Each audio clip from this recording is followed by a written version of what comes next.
और सब पराए काम पड़ा तो ही काम आए, काम पड़ा तो ही काम आए। तो बड़ा सुंदर यहाँ कुंती जी ने स्तुति की है और अंत में भगवान ने कहा ठीक है बुआ ठीक है, आज इतनी लंबी चौड़ी स्तुति कर रही हो तो मेरे मन में है कि बुआ आज आप कुछ हमसे मांग लो, कुछ वरदान मांग लो।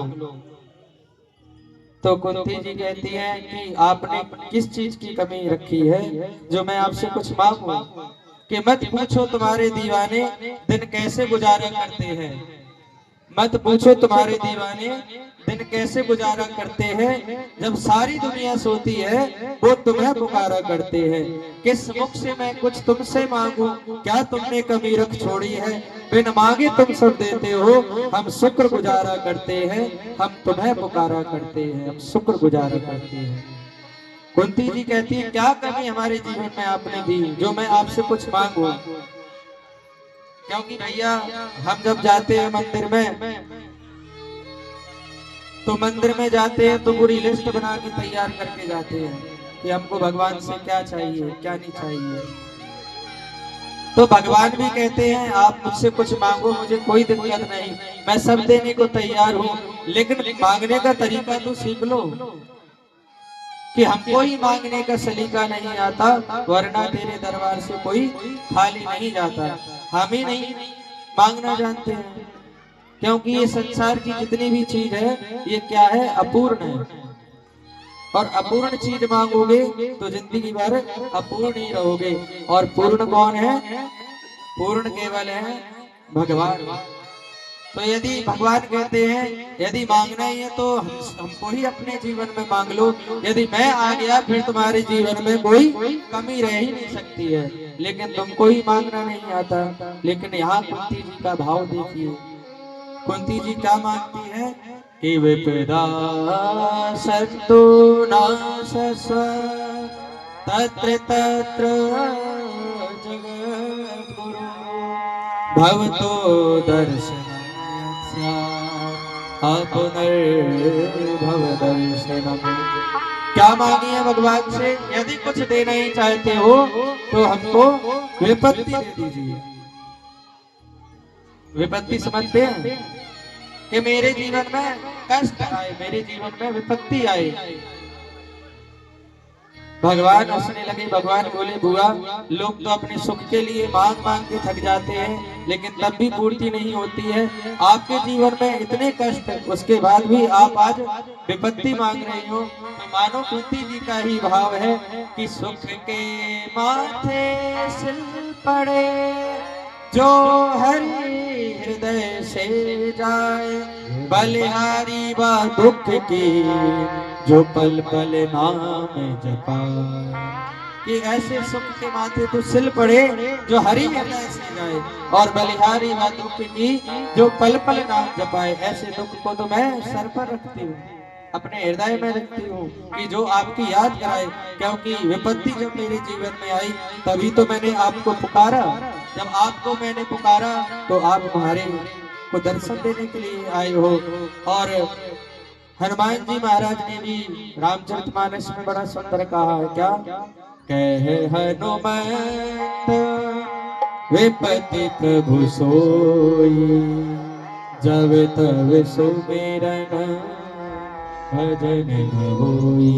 क्या कहते हैं? विपत्ति वही है जो हम अपने जीवन में भगवान का नाम भजन न कर पाए।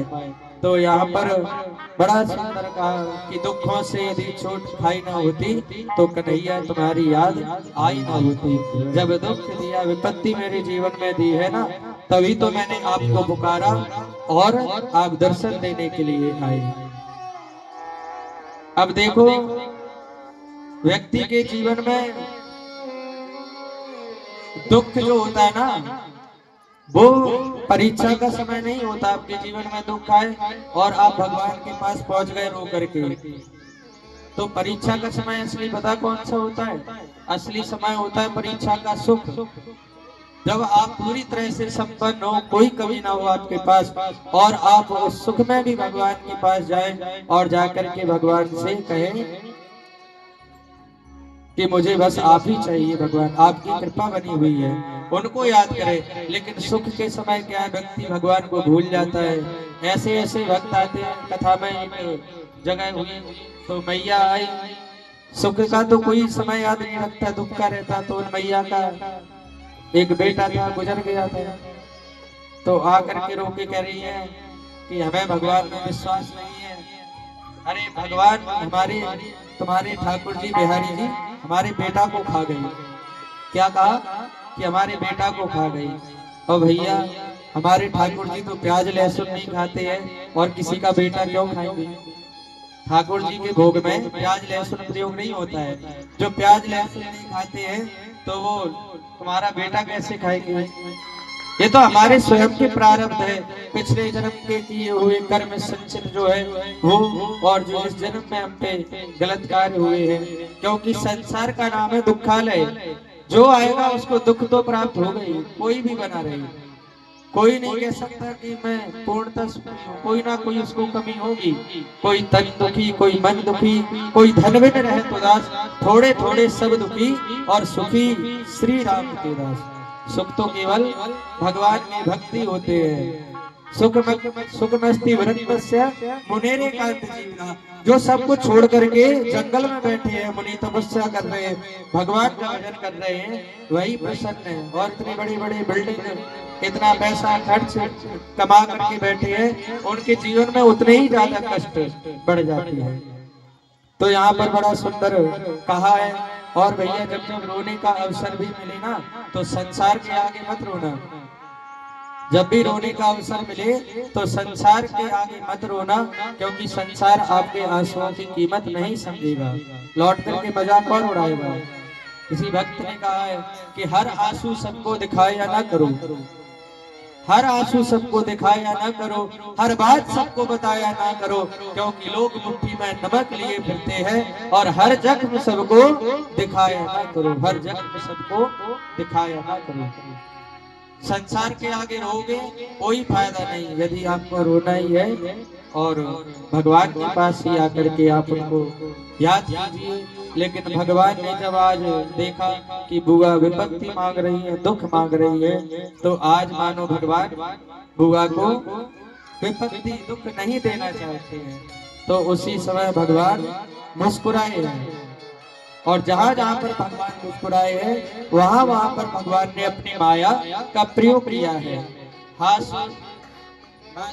माया कहते जहां जहां पर ठाकुर जी मुस्कुराए हैं वहां पर उसके ऊपर माया का अपना प्रभाव छोड़ दिया।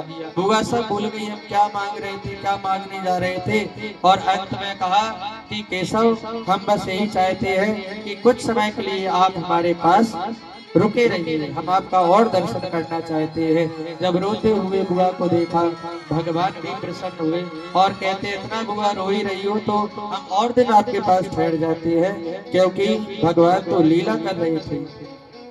भगवान भी यही चाहते थे, क्योंकि भगवान का एक कार्य और शेष रह गया था। क्या कि अभी तक भगवान ने भीष्म पितामह पर अपनी कृपा नहीं कर पाई थी, जो कि 57 दिन से कुरुक्षेत्र की भूमि पर बाणों की सैया पर लेटे हुए थे। क्योंकि इनको इच्छा मृत्यु का वरदान मिला था कि जब तक इनकी इच्छा नहीं होगी ये नहीं मर सकते हैं। और इनके मन में था कि श्री कृष्ण के दर्शन करें।